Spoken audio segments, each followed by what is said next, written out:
मर्दों में सबसे पहले सय्यदना अबू बकर सिद्दीक़ रज़ियल्लाहु अन्हु ईमान लाए। आप नबी अकरम सल्लल्लाहु अलैहि वसल्लम के पहले ही दोस्त थे। हुजूर नबी करीम सल्लल्लाहु अलैहि वसल्लम अक्सर उनके घर आते और उनसे बातें किया करते थे।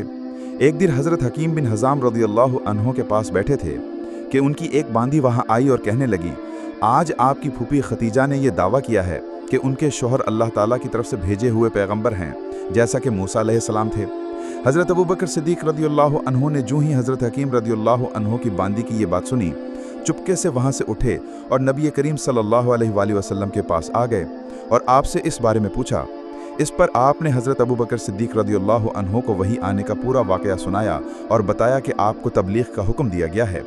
ये सुनते ही हज़रत अबू बकर सिद्दीक़ रज़ियल्लाहु अन्हु ने अर्ज़ किया, मेरे माँ बाप आप पर कुर्बान, आप बिल्कुल सच कहते हैं, वाकई अल्लाह के रसूल हैं। आपके इस तरह फ़ौरन तस्दीक करने की बिना पर नबी करीम सल्लल्लाहु अलैहि वसल्लम ने आपको सिद्दीक़ का लक़ब अता फरमाया। इस बारे में दूसरी रिवायत यह है कि सिद्दीक़ का लक़ब आपने उन्हें उस वक्त दिया था जब आप मेराज के सफ़र से वापस तशरीफ़ लाए थे। मक्का के मुशरिकीन ने आपको झुटलाया था। उस वक्त हज़रत अबू बकर सिद्दीक़ रज़ियल्लाहु अन्हु ने इस वाक़े को सुनते ही फ़ौरी तौर पर आपकी तस्दीक की थी और आपने उन्हें सिद्दीक़ का लक़ब अता फरमाया था।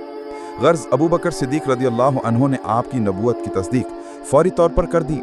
हज़रत अबू बकर सिद्दीक़ रज़ियल्लाहु अन्हु का नाम नबी अकरम सल्लल्लाहु अलैहि वसल्लम ने अब्दुल्ला रखा, इसलिए कि इससे पहले उनका नाम अब्दुल काबा था। इस लिहाज से अबू बकर सिद्दीक़ वो पहले आदमी हैं जिनका नाम नबी करीम सल्लल्लाहु अलैहि वसल्लम ने तब्दील किया। हज़रत अबू बकर रज़ियल्लाहु अन्हु यूं भी बहुत खूबसूरत थे।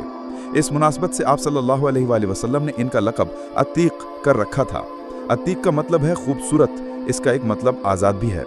ये लक़ब देने की एक वजह यह भी बयान की जाती है कि उनकी तरफ देखकर फरमाया था, ये जहन्नम की आग से आज़ाद हैं। गर्ज़ इस्लाम में ये पहला लक़ब है जो किसी को मिला। कुरैश में हज़रत अबू बकर सिद्दीक़ रज़ियल्लाहु अन्हु का मर्तबा बहुत बुलंद था। आप बहुत खुश अखलाक थे, कुरैश के सरदारों में से एक थे। शरीफ, सखी और दौलतमंद थे। रुपया पैसा बहुत फराख दिली से खर्च करते थे। उनकी कौम के लोग उन्हें बहुत चाहते थे। लोग उनकी मजलिस में बैठना बहुत पसंद करते थे। अपने ज़माने में हज़रत अबू बकर सिद्दीक़ रज़ियल्लाहु अन्हु ख्वाब की ताबीर बताने में बहुत माहिर और मशहूर थे।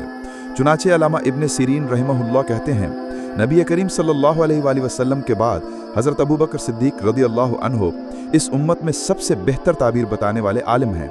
अल्लामा इब्न सीरीन रहमहुल्लाह ख्वाबों की ताबीर बताने में बहुत माहिर थे और इस सिलसिले में उनकी किताबें मौजूद हैं।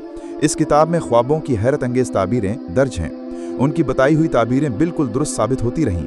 मतलब यह है कि इस मैदान के माहिर इस बारे में हज़रत अबू बकर सिद्दीक़ रज़ियल्लाहु अन्हु को नबी करीम सल्लल्लाहु अलैहि वसल्लम के बाद सबसे बेहतर ताबीर बताने वाले फरमा रहे हैं।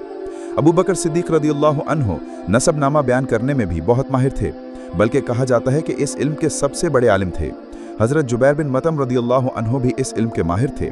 वो फरमाते हैं, मैंने नसबनामों का फ़न और इल्म और ख़ास तौर पर कुरैश के नसबनामों का इल्म हज़रत अबू बकर सिद्दीक़ रज़ियल्लाहु अन्हु से ही हासिल किया है, इसलिए कि वो कुरैश के नसबनामों के सबसे बड़े आलिम थे।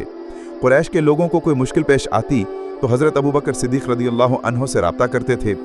अगर आपको ये स्टोरी पसंद आई है तो मज़ीद स्टोरी देखने और सुनने के लिए मुझे फॉलो, सब्सक्राइब, कमेंट्स और शेयर ज़रूर कीजिएगा। शुक्रिया।